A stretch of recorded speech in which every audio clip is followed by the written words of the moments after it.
TPI emitiu mandado de prisão contra o Netanyahu por crime de guerra e crime contra a humanidade, eu ouvi muita gente falando que esse mandado de prisão não faria nem cócegas nele, que não valeria nada. Uma fala meio bizarra, mas eu ouvi analistas falando isso. O fato é que o Netanyahu, nesse momento, ele é considerado um foragido internacional em mais de 100 países, países esses que são signatários do TPI. Mas muita gente afirmou que não ia acontecer absolutamente nada. Porém, a gente tem o primeiro baque consequente desse mandado de prisão. É a primeira vez que o Netanyahu vai se deparar com uma situação que ele provavelmente gostaria muito de participar, mas ele não vai poder participar por causa do mandato.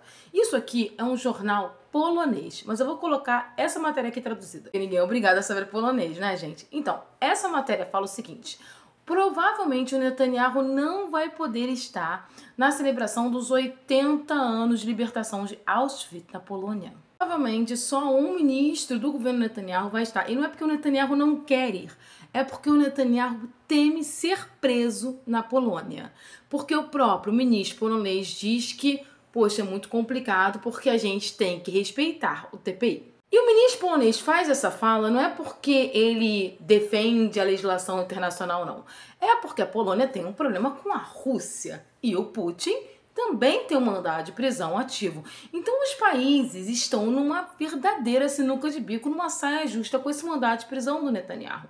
Porque para pensar, como é que eles podem apoiar um mandado de prisão contra o Putin e ignorar o mandado de prisão contra o Netanyahu? Não dá. Que muita gente falou assim, ai, não vai dar em nada, não vai dar em nada, ninguém vai prender o Netanyahu. Gente, o fato é, o Netanyahu, ele está enclausurado em países que não pertencem ao TPI, que não são signatários. Se ele precisar ir a qualquer outro país que é signatário do TPI, ele pode sim ser preso se a justiça local for motivada a isso. Se vocês pararem para pensar, o Putin, que na prática tem muito mais poder do que o Netanyahu, essa que é a verdade, ele não vai a países que são signatários do TPI, até para não criar uma saia justa diplomática. Eu posso dar, por exemplo, a cúpula do BRICS do ano passado, de 2023, que foi na África do Sul, em que o Putin participou por videoconferência, e o G20 aqui no Brasil esse ano, que o Putin não veio, porque o Brasil é signatário, também evitando uma saia justa, ele mandou o Lavrov. Então, o que acontece é que o Netanyahu não vai poder ir numa celebração extremamente importante,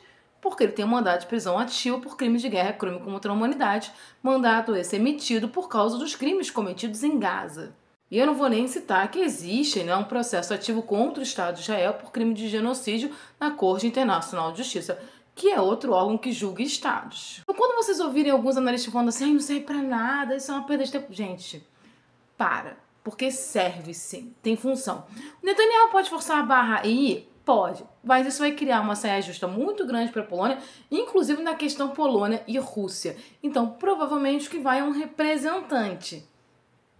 O ir e vir dele foi pro buraco.